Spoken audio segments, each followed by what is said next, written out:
Johnny Carson revealed the 9 Golden Age guests who were actually evil. For 30 years, Johnny Carson brought America's biggest stars into living rooms across the country. His warm smile and easy laugh made viewers feel like they were watching old friends catch up over coffee. But when the camera stopped rolling and the audience went home, Carson's smile often disappeared. According to those closest to him, America's favorite host kept a mental blacklist of guests he considered truly terrible human beings. Johnny was the ultimate professional on camera, revealed a former Tonight Show producer who worked with Carson for over a decade. But the minute we cut to commercial, he would sometimes turn to Ed and whisper, "That person should never be near a camera or a child." In his final years, Carson became increasingly candid about the celebrities he'd secretly despised throughout his career. The stories he told close friends painted a disturbing picture of beloved icons who were monsters behind their carefully crafted public images. Most shocking were Carson's revelations about one legendary actress who appeared sweet and vulnerable on his couch, but backstage had verbally assaulted a young production assistant so viciously that security had to intervene. And the beloved male star who Carson caught doing something so disturbing in his dressing room that the host nearly called the police. These weren't just difficult personalities or demanding stars. According to Carson, these were genuinely dark people hiding behind fame and talent. Predators, abusers, and manipulators who the industry protected for decades. But first, we need to understand why the first name on Carson's list earned his most intense dislike, and the private backstage confrontation no one has ever revealed until now. Well, first of all, I'm stage-struck, and I think they all know that. Secondly, I try to get a film that has audience identification. Joan Crawford, the Hollywood queen with ice in her veins. When Joan Crawford appeared on The Tonight Show in 1970, viewers saw the gracious Hollywood legend they'd admired for decades. With her perfect posture, immaculate appearance, and practiced charm, Crawford embodied old Hollywood glamour. But according to multiple Tonight Show staff members, Crawford's off-camera behavior revealed a very different person. She was one of the coldest people I've ever interviewed, Carson reportedly told his biographer years later. Like talking to a beautiful statue with nothing inside. Crawford's appearance began causing problems before she even arrived at the studio. Her demands included specific lighting requirements, so detailed that the show's technical director still had the 4-page memo in his files decades later. Everything had to be precise, recalled a former producer. The angle of her chair, the height of Johnny's desk, even the temperature of the studio, exactly 67 degrees, not 66, not 68.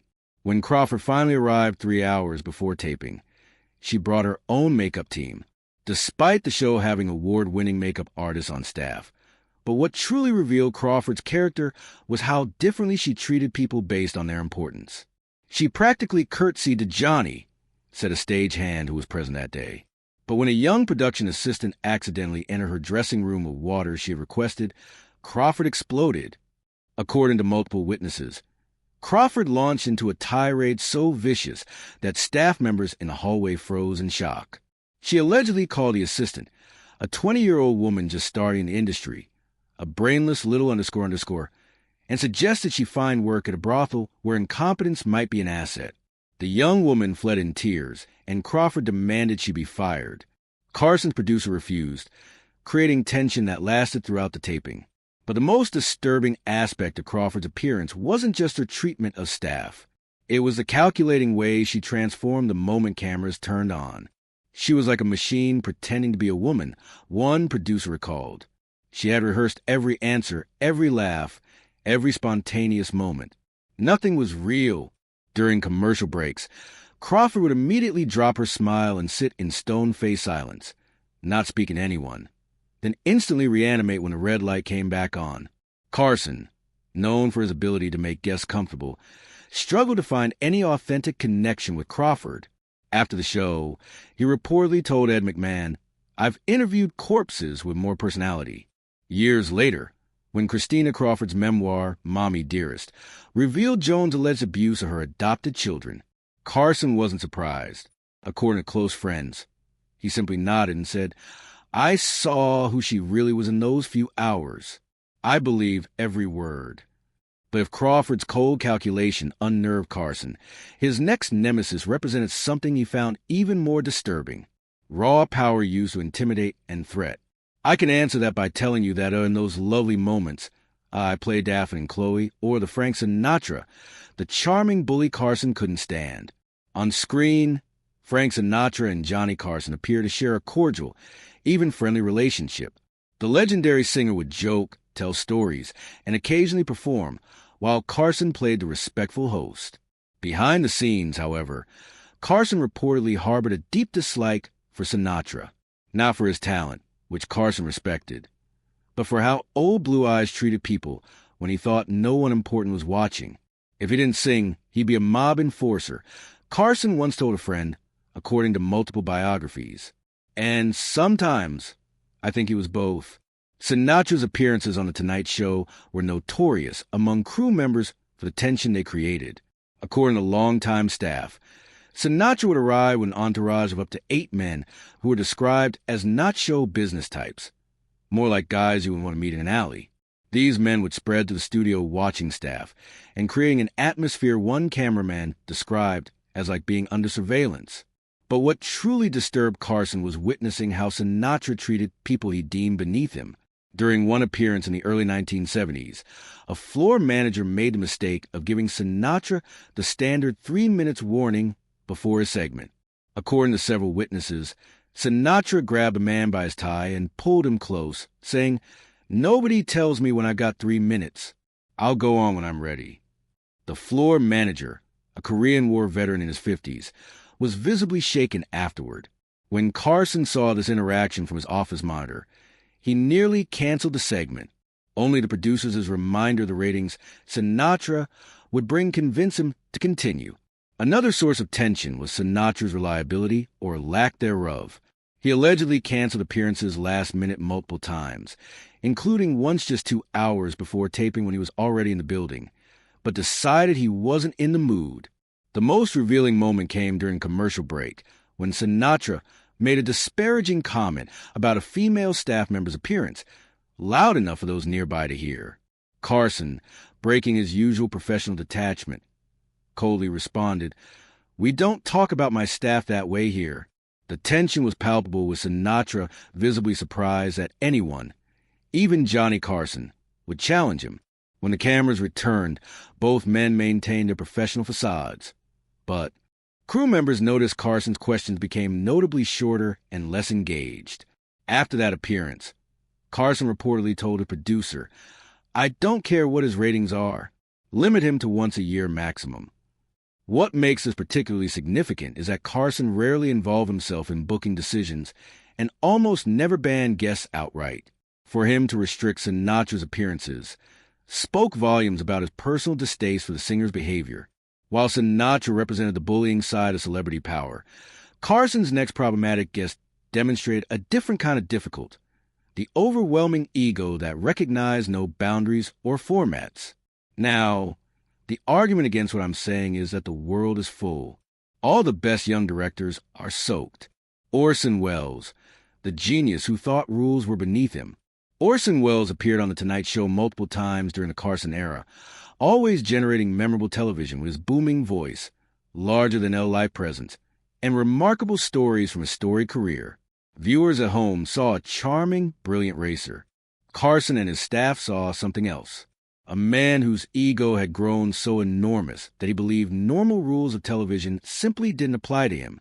"Never again," Carson reportedly said after one particularly difficult Welles appearance.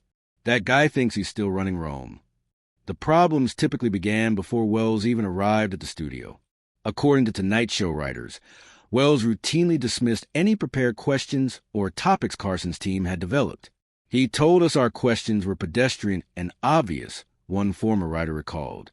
"He literally crossed them all out and handed back an empty page." This put Carson in the uncomfortable position of having to interview one of cinema's most significant figures with no preparation or framework. A particular challenge given Welles' tendency to launch into lengthy, meandering stories that were difficult to edit for time. During one appearance in the mid-1970s, Welles was scheduled for a 7-minute segment. He stayed on the couch for nearly 25 minutes, ignoring multiple subtle cues from Carson that it was time to wrap up. Johnny had a series of signals he would give guests when time was running short, a director explained. Wells saw them all and just kept talking. We had to bump 2 other guests entirely. Wells's behavior toward staff was equally dismissive. He reportedly refused to speak directly to production assistants, instead addressing them in the third person, even when they were standing right beside him. Tell the girl, I need more water, or ask the boy to adjust the light.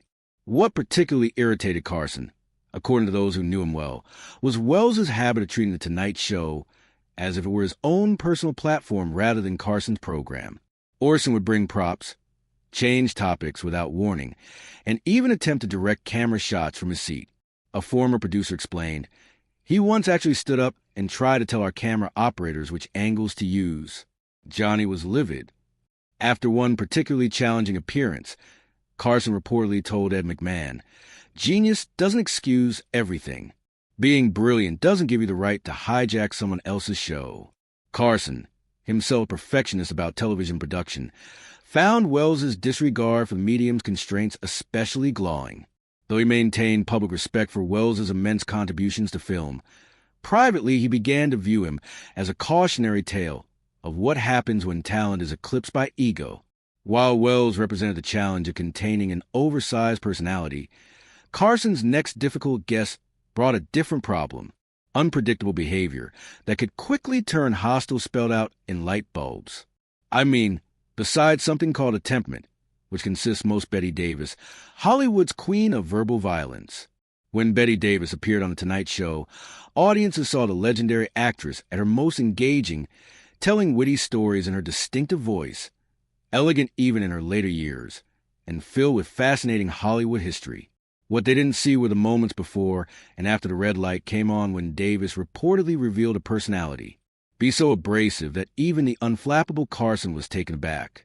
She doesn't need a stage, she needs a courtroom, Carson allegedly told Ed McMahon after one particularly difficult appearance.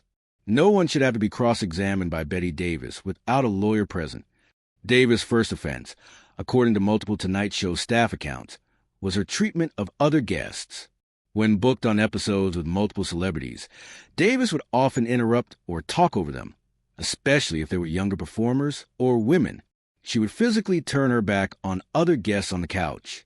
A former talent coordinator recalled, if someone else was telling a story that got laughs, you could see her seething, planning how to regain control. Behind the scenes, Davis's behavior was even more problematic. She reportedly demanded whiskey in her dressing room before appearances. Not unusual for guests of her era, but her alcohol consumption sometimes led to inappropriate comments and behavior. According to female staff members who worked on the show in the 1970s, Davis regularly used sexist and racist language that shocked even by the standards of that time. One makeup artist recalled Davis refusing her services, asking instead for someone whose hands don't shake like they're coming off a 3-day drunk. Carson, who generally avoided confrontation, made an exception for Davis when she began berating a cue card holder for being too slow during a rehearsal.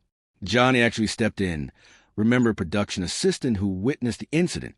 He very quietly told her, Miss Davis, on this show we speak to everyone with respect or we don't speak at all. She was stunned, probably not used to being challenged, but she backed down. What made Davis particularly difficult for Carson was a contrast between her undeniable talent and her treatment of others. Unlike some difficult guests who could be dismissed as talentless, Davis was a genuine legend whose work Carson admired. After her final appearance on the show in the early 1980s, Carson reportedly told a producer, "That's the last time. Life's too short to spend it being verbally flogged by Bette Davis, no matter how many Oscars she has." While Davis at least directed her barbs at adults who could defend themselves, Carson's next problematic guest brought a different kind of discomfort, behavior toward young women that crossed professional boundaries. Some, too. Oh, sure, I make you strong and tall. Mickey Rooney, the aging child star with wandering hands. Mickey Rooney was Hollywood royalty, the #1 box office star from 1939 to 1941, and a living connection to the industry's golden age. His appearances on The Tonight Show should have been nostalgic celebrations of an illustrious career. Instead, according to multiple staff accounts, Rooney's visits became notorious for his inappropriate behavior, chaotic energy, and occasional intoxication. He thinks being short gives him license to be a pervert. Carson reportedly told a producer after one particularly problematic appearance in the mid-1970s. Rooney, then in his mid-50s, developed a reputation among female staff members for unwanted touching, suggestive comments and ignoring professional boundaries. According to multiple accounts, young production assistants would ask to be reassigned when they learned Rooney was booked. He would grab your hand when you brought him water, try to pull you closer, ask if you were married, recalled a former assistant who worked on the show in the late 1970s. If you tried to leave, he'd hold on to your wrist just a little too long. Even more concerning was Rooney's apparent inability to recognize when he'd had too much to drink. According to Tonight Show employees, he appeared visibly intoxicated during at least 3 separate appearances, slurring words and losing his train of thought mid-sentence. During one infamous segment in 1977, Rooney began telling an anecdote about Judy Garland that quickly became inappropriate, forcing Carson to cut him off and pivot to a different topic. During the commercial break, Carson reportedly asked his producer, "Is he drunk or is this just who he is now?" What made Rooney particularly difficult for Carson was a generational gap in understanding what constituted appropriate behavior. Born in 1920, Rooney came from an era of Hollywood where certain conduct toward women was commonplace, if not condoned. Johnny was no prude, but he had clear lines about professional conduct, explained a director who worked on the show for many years. Rooney seemed genuinely confused when called out on his behavior, like he didn't understand why it was a problem. After one appearance where Rooney made repeated comments about a young actress, also appearing on that night's show, Carson took the unusual step of apologizing to her personally after the taping. "I've never seen Johnny so embarrassed by a guest's behavior," the director recalled. He told her, "That's not how professionals act on my show, and it won't happen again." True to his word, Rooney's appearances became less frequent in the late 1970s and early 1980s, with Carson reportedly insisting on daytime pre-tapings rather than live evening broadcasts when Rooney was booked. While Rooney's behavior created uncomfortable situations, Carson's next challenging guest brought a different kind of difficulty. Demands so extensive and unreasonable, they became legendary among the staff. "Yeah, I don't think my last marriage was one day, and I didn't think it will last that long." Zaza Gabor, the diva who drove Carson to despair. With her glamorous appearance, distinctive accent, and flirtatious personality, Zsa Gabor was a Tonight Show favorite who appeared dozens of times during Carson's tenure. Viewers saw a charming, over-the-top personality who played up her Hungarian background and many marriages for laughs. Behind the scenes, according to numerous staff accounts, Gabor was one of the most demanding, difficult guests in the show's history. "I'd rather interview a cat," Carson reportedly quipped after a particularly exhausting Gabor appearance. At least the cat wouldn't need 3 assistants and special lighting. Gabor's demands began long before she arrived at the studio. According to former Tonight Show employees, her standard requirements included a specific temperature in her dressing room, 74 degrees, fresh flowers, orchids only, no carnations, a bottle of Purell water with exactly 3 ice cubes, her own lighting technician flown in at the show's expense. No female guests who were younger than 40 booked on the same episode.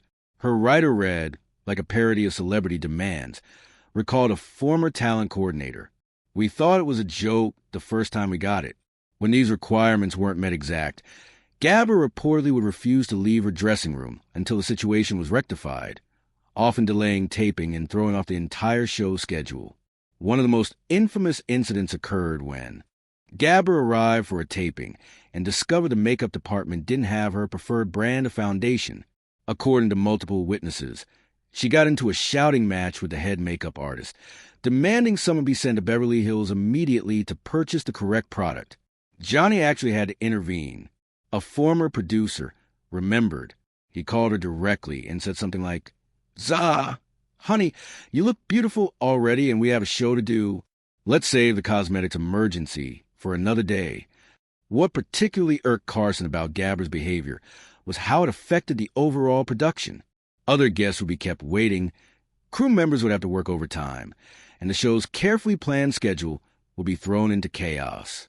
After one appearance where Gabber arrived 40 minutes late and then complained about her introduction, Carson reportedly told his executive producer, "Next time she wants to be on, tell her we renamed the show The Tonight Show, starring Zsa Gabber, and I'll be happy to be her sidekick." Despite these frustrations, Gabber continued to appear on the show throughout Carson's tenure, a testament to her undeniable entertainment value when the cameras were actually rolling. While Gabber's diva demands created logistical headaches, Carson's next challenging guest brought a different kind of discomfort, unpredictable behavior that could quickly turn a light-hearted interview into an uncomfortable confrontation. Cow, the obnoxious mama. Shelley Winters, the unpredictable powder keg. Shelley Winters was a two-time Oscar winner with a career spanning decades, from glamorous roles in her youth to character parts in her later years. On paper, she should have been an ideal Tonight Show guest.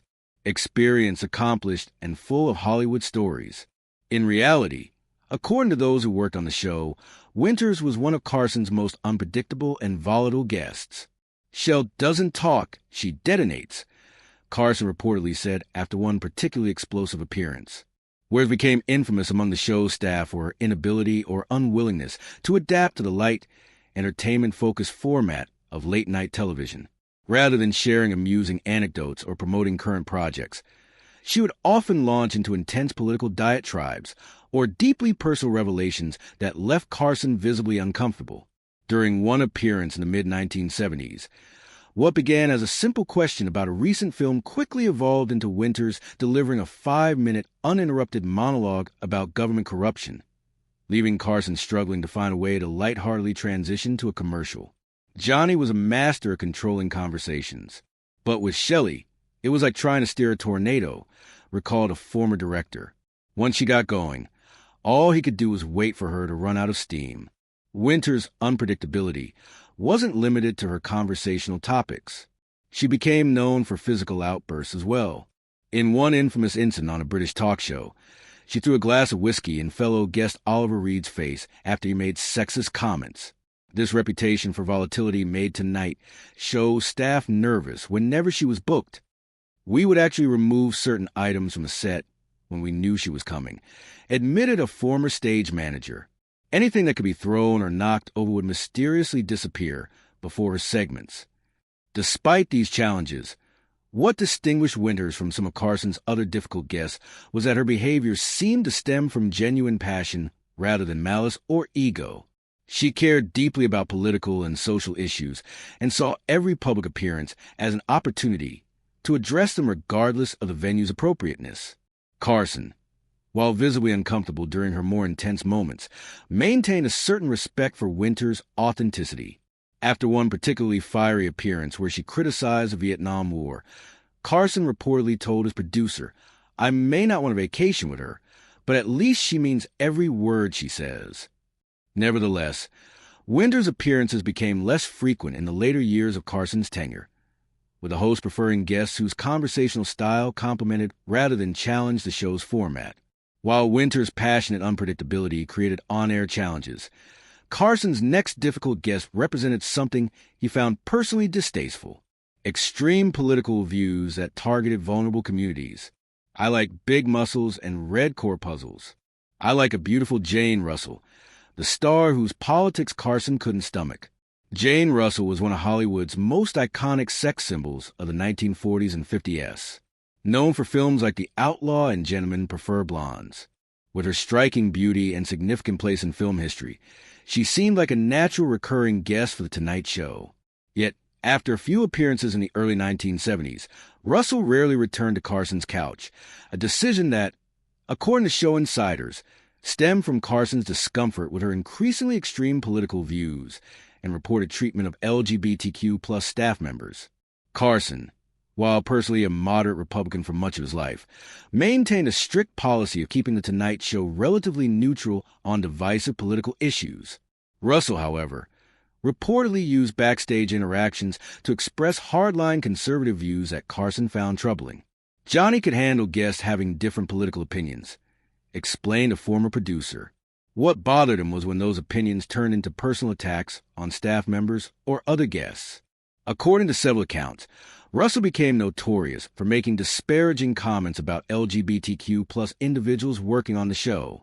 During one appearance in the early 1970s, she allegedly refused to allow a gay makeup artist to touch her face, demanding a replacement. Even more concerning to Carson was a reported incident involving Rock Hudson. According to a talent coordinator who worked on the show, Russell refused to be booked on the same episode as Hudson, making derogatory comments about his sexuality, which, though not publicly acknowledged at the time, was known within Hollywood circles. Johnny had many friends in the gay community, including several staff members.